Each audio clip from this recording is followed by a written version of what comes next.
કરું છું।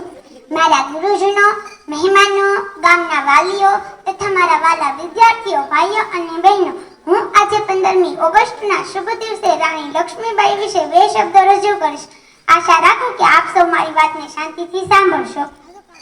भारत देश में जन्म हुआ लक्ष्मीबाई जिनका नाम था उखाड़ फेंकर दुश्मन को जिसने किया झांसी का अपमान। रानी लक्ष्मीबाई જેને ઝાંસીની રાણી પણ કહેવામાં આવે છે। રાણી લક્ષ્મીબાઈનો જન્મ 19 નવેમ્બર 1828 ના રોજ વારાણસી ભારતમાં થયો હતો।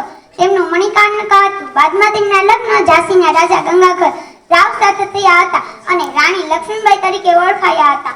રાણી લક્ષ્મીબાઈ તેમની બહાદુરી માટે જાણીતા હતા। તેઓ એક કુશળ યોદ્ધા હતા। તેમને નાનપણથી જ તલવારબાજી અને ઘોડાસવારીની તાલીમ આપવામાં આવી હતી।